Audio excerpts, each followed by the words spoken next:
Go. Hi everyone, and welcome to episode 4 of Just Hospitality with Simon and Victoria. And this episode is around managing growth, it's particularly during current times. As always, I want to start with massive thank you to everybody who's liked, shared, and supported our podcast so far. We really do genuinely appreciate everything. I think we're up to about 400 views in total now. Quite amazing. So thank you to everybody. And I know, Si, you've got a couple of particular shouts outs that you want to mention with regards to this. Yeah, absolutely. Look, you and I chatting away, and I think we're both blown away by the amount of support. This was essentially just you and I sat down chewing the fat, deciding to record it. And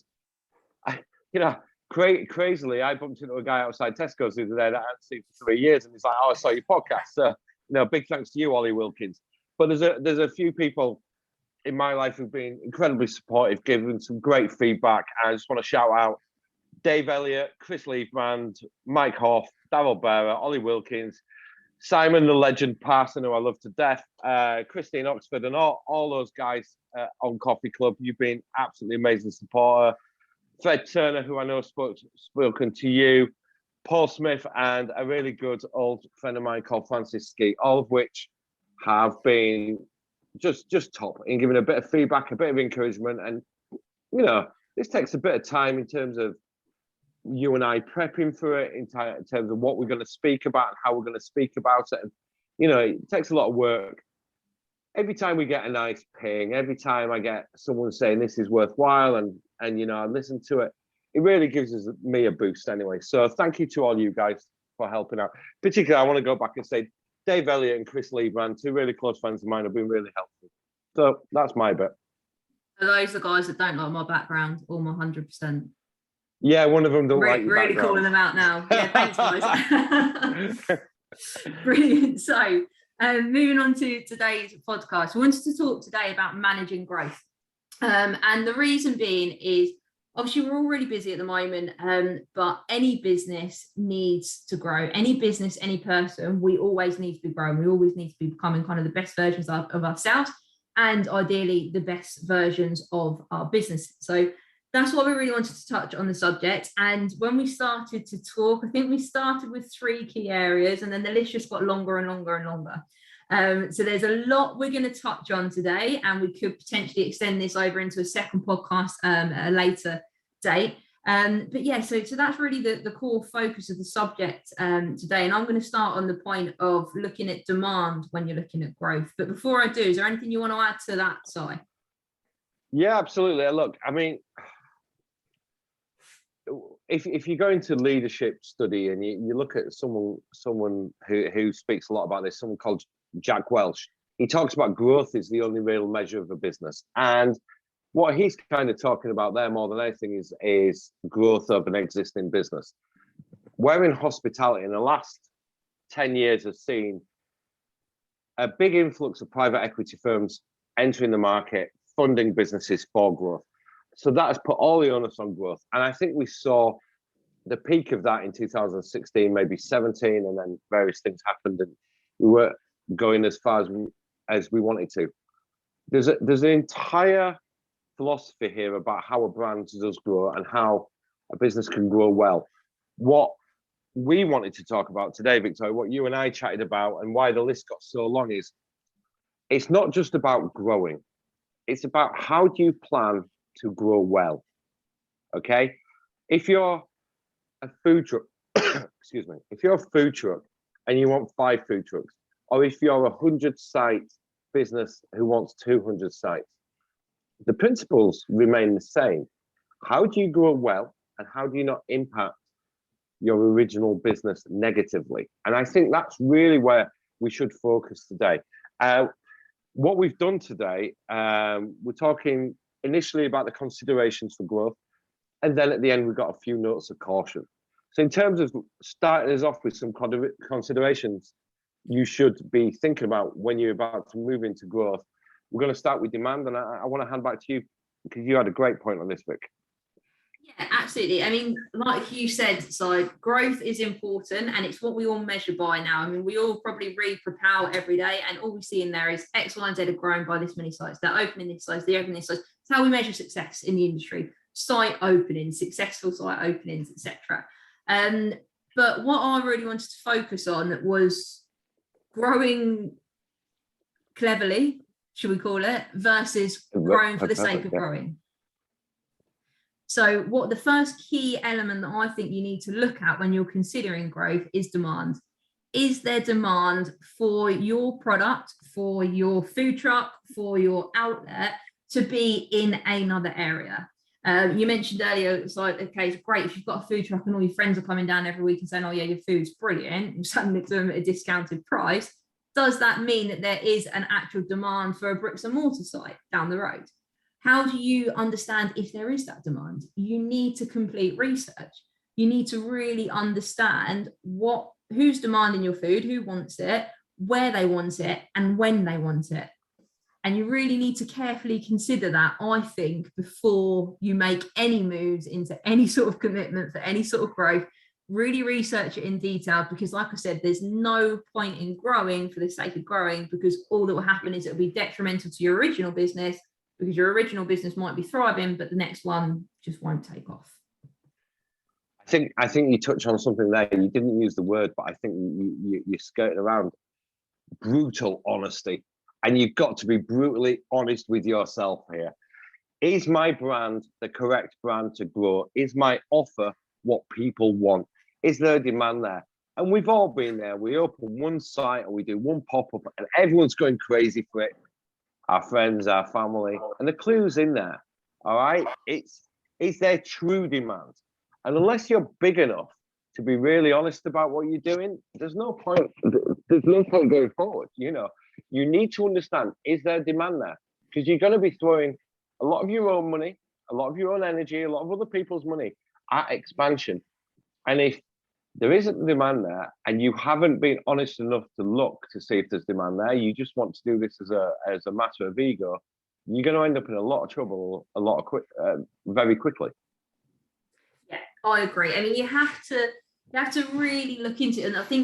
And I know sometimes when I say my takeaways at the end, I ask people to do soul searching, but that is literally what you have to do. Absolutely. You have to be completely honest with yourself and say, okay, is it working because it's a food truck and it's something different once a month at that particular location?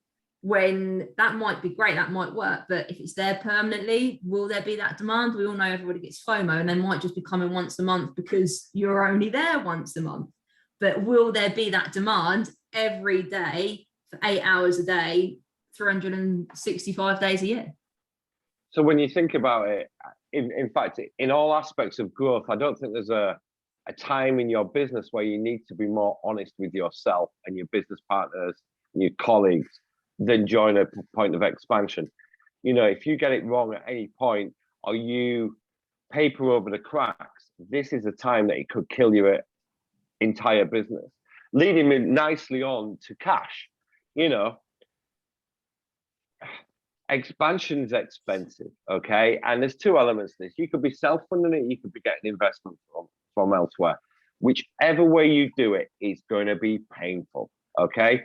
I've expanded, well, to give you a bit of background, I was just saying to Victoria, I've opened over 300 businesses, hospitality businesses in my career, some of which at waiter level, some of which at managing director level, some of which is owner operator level.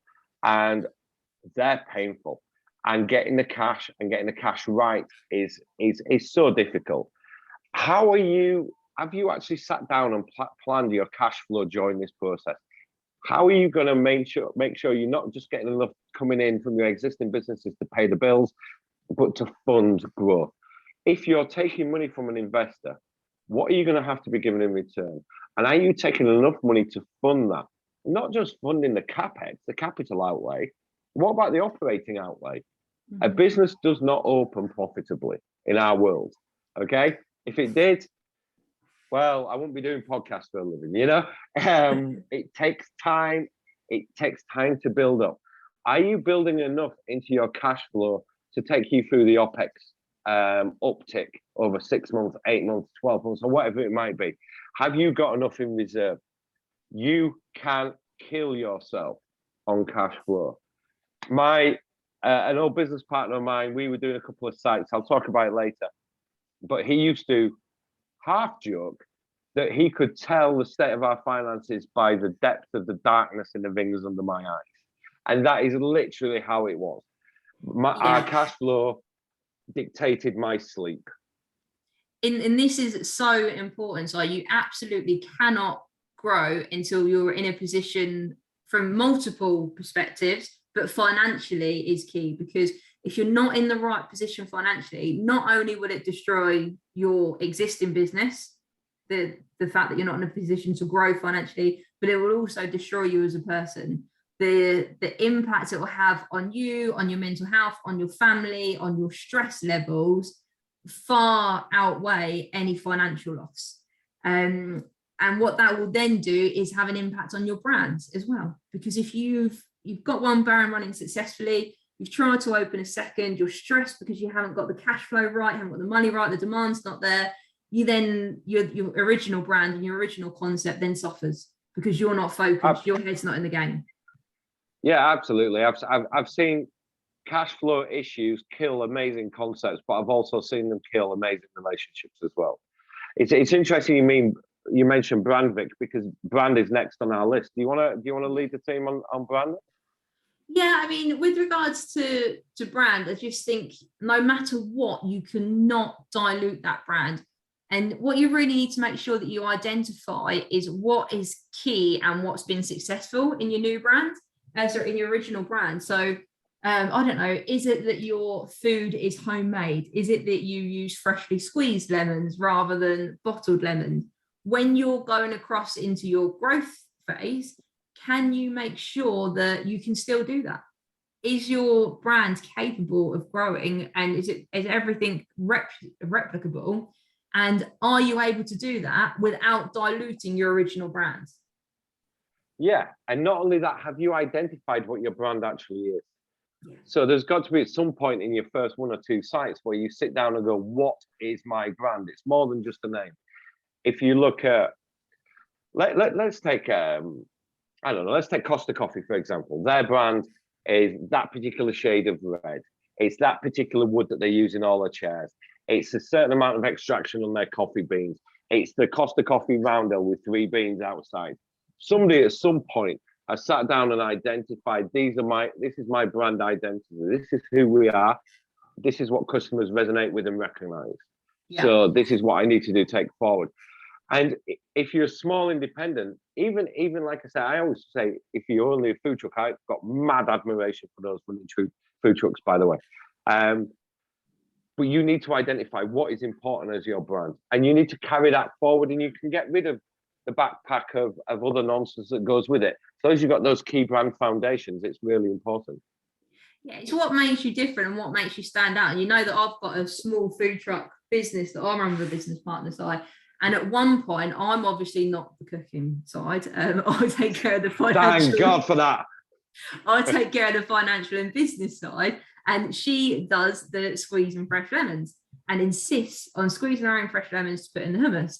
And I'm like, we need to cut costs. Can we do that? And she absolutely refuses to, because that's part of her brand. Her brand is homemade, fresh ingredients, will not compromise. End of. If she has to charge more for it, she has to charge more for it, but she will not cut any corners. And I think doing that right from the very beginning is a really good starting block, because hopefully one day if she opens more locations, she'll hold those principles and say, no, we are not diluting that. That is part of our brand. That's what we do. That's why we're successful. That's why there's a demand for our food. Absolutely. Hold what's dear close, identify it early, and roll it out with you. We talk about rollout. We got to talk about locations. Look, let's assume you've got a load of investment. Let's assume there's people coming to you with millions of pounds and you can expand. How wonderful. That's amazing.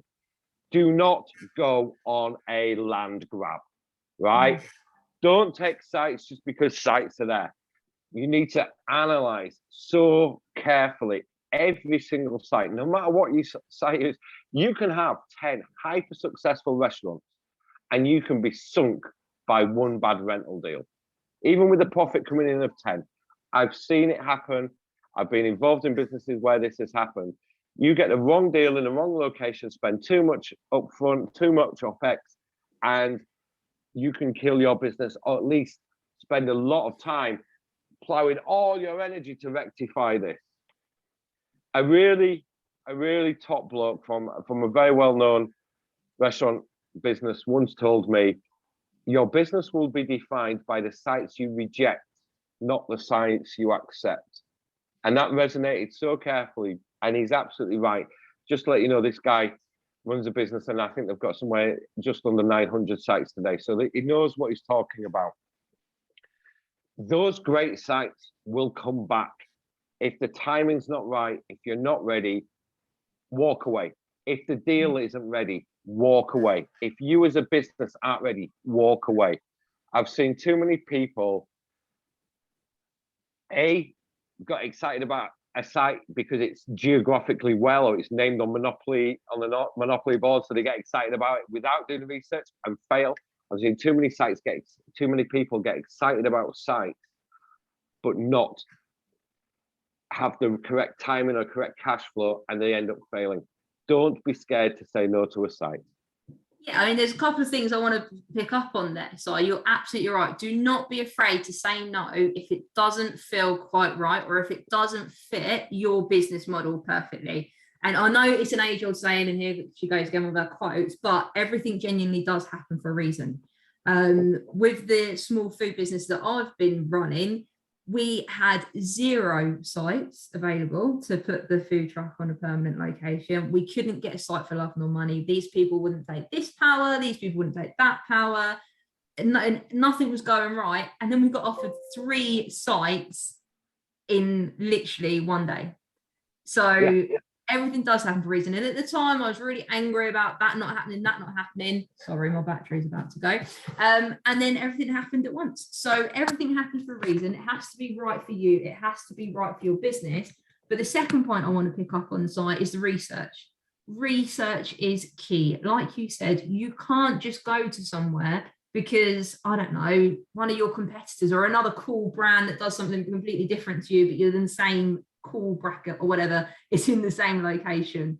You need to really research. You need to work with local businesses. You need to speak to local councils. You need to drive around the area at different times of the day. You need to go to local employers. You need to identify what local employers there are. There's a huge Amazon up the road and you've got a quick service restaurant, bingo, you're in.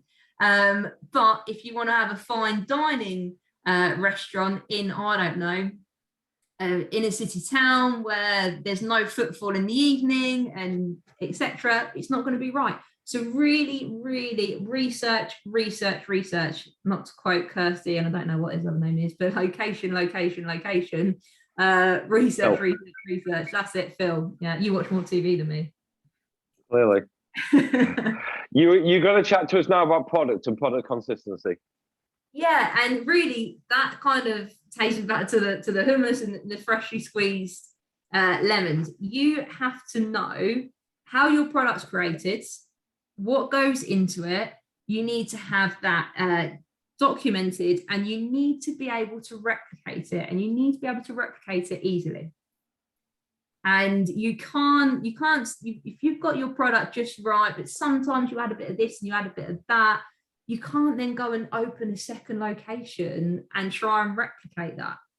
You have to have your consistent products, and you have to have it right and ready to go, because our products and our people are what stand out in hospitality. So you need to make sure that your product can be consistent and your people can be consistent.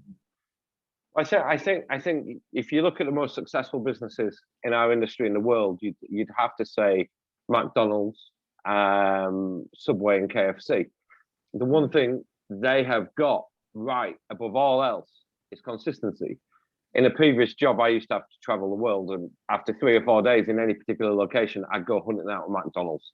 So whether I was in Indonesia or Zanzibar, I knew if I wanted a Big Mac, what I was going to get on on the tin. You know, it is a Big Mac, it is. And this is really important. If you go smaller with that, product consistency can be done really well with the use of specifications, with great training, with manuals, etc., etc. One thing you've got to be sure of, though, if you're working in a niche product market, have you got security of supply chain, particularly at this moment in time?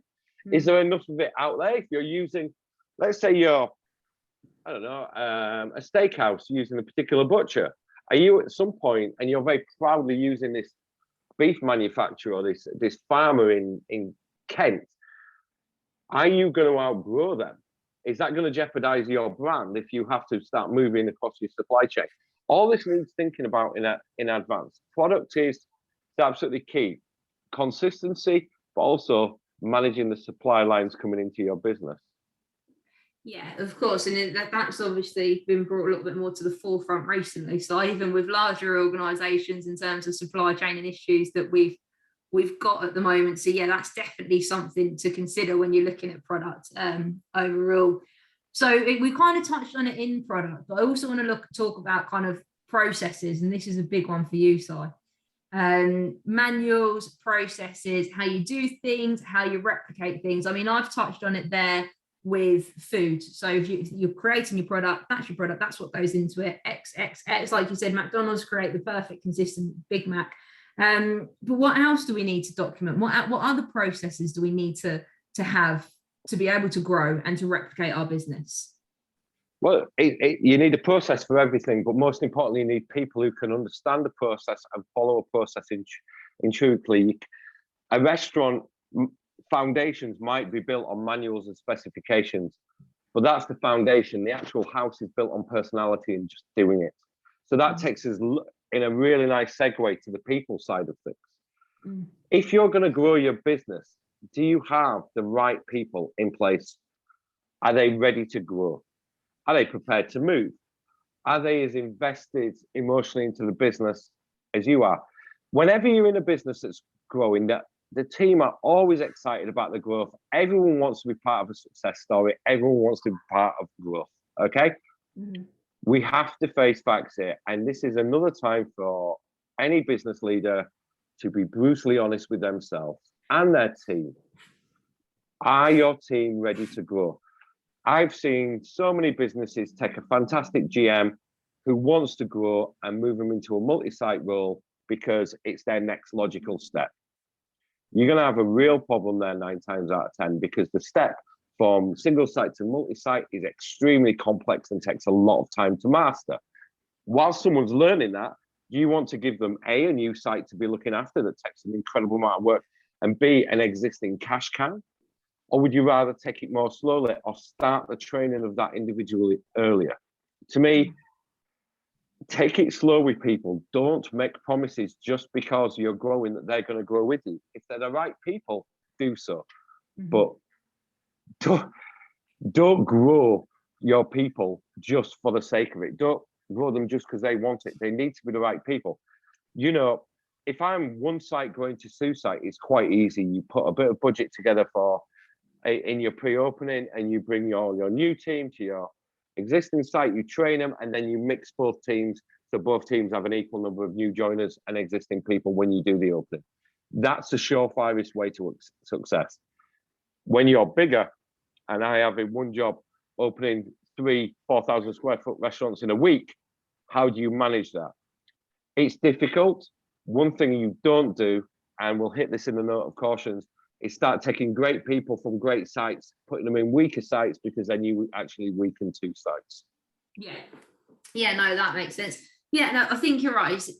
People in growth is one of the biggest challenges, Si.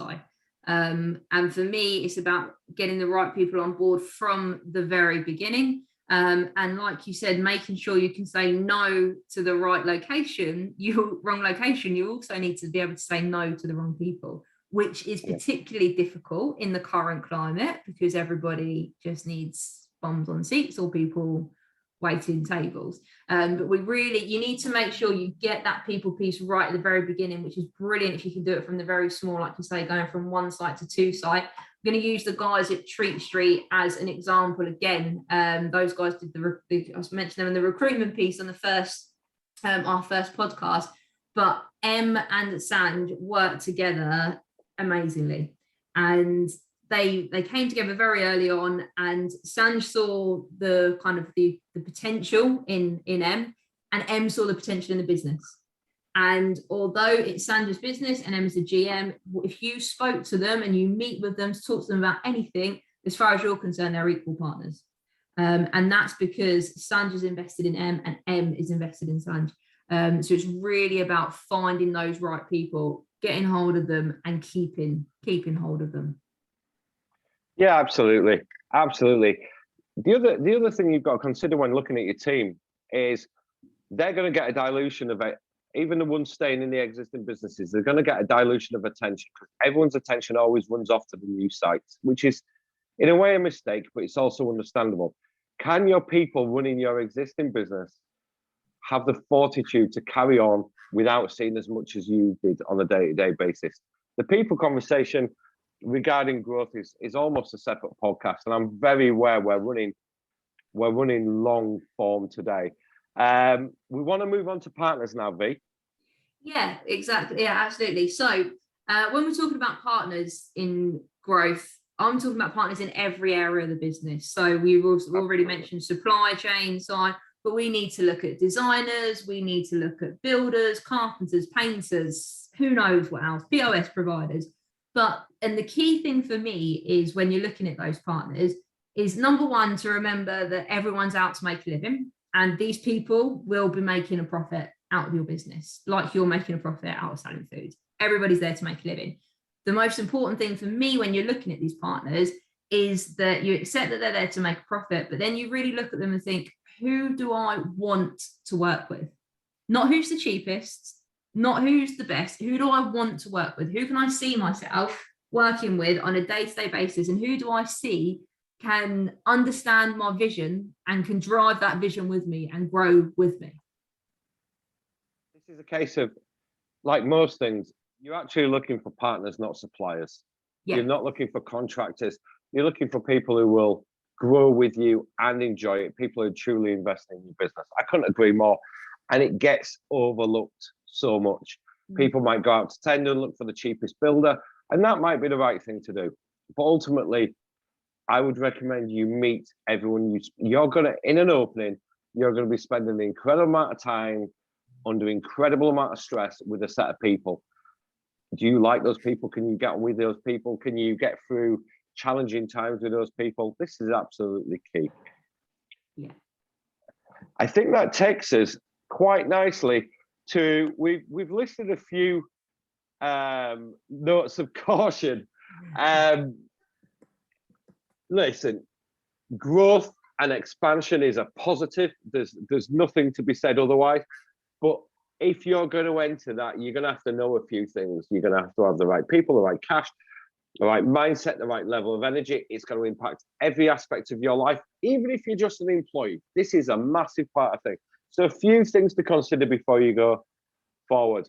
For me, the first one and the most important one is, and it's that important actually, Anthony Bourdain talks about it 30 years ago in his book, Kitchen Confidential.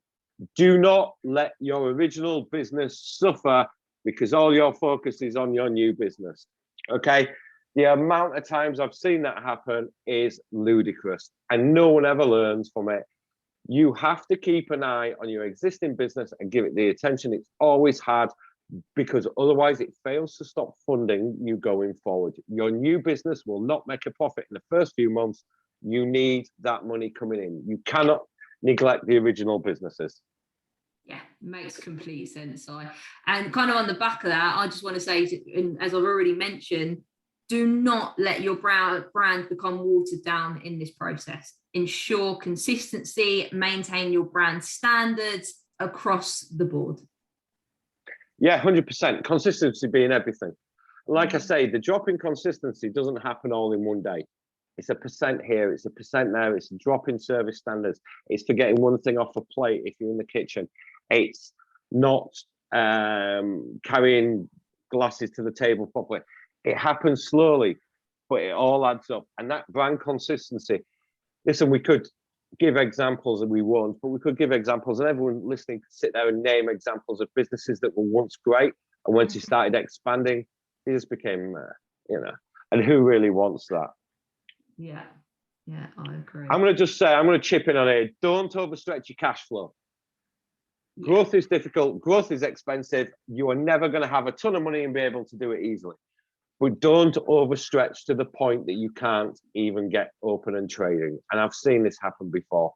You put too much in and you can't even, and you close within the first 2 months. Just be cautious. Yeah, sometimes you just can't even get open, let alone close. So yeah, that's 100% very good advice. And also to make sure that you've got a backup plan. So I think we mentioned having a backup plan in times of crisis, which obviously we've not been through any bigger than we have in the last 18 months. But it all relates back. It kind of goes back to the don't overstretch yourself. And because if a crisis happens, if for whatever reason that second branch can't open, you need to make sure that everything else is sustainable. Your first one can sustain your business, can pay people's wages, you can generate an income without that opening, and that second one causing too much damage to your business overall. Oh, 100%. I mean, I ain't got the answer to this, but what do you do in the middle of growth if you're about to open 3 sites in March 2020? You need a plan for that. You need to think about how you'd manage it and everything. I think the final note of caution from me, and I'm really happy to hand over to you after this, Victoria, but don't burn yourself out. There's no way doing an expansion in any business is easy. It's going to take its toll. But I've seen it take a toll on people's family, on people's personal lives, on their health, on their finances, on their well-being. Find a way of managing that. And yes, I appreciate you're going to be stretched and it's going to be tough, whether you're an employee or an owner. But don't kill yourself. It's just a restaurant at the end of the day.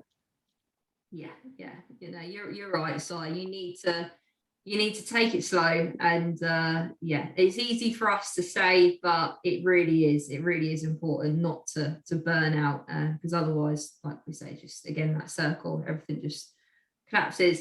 So I just want to give a couple of takeaways, Si, as we always do at the end of every podcast.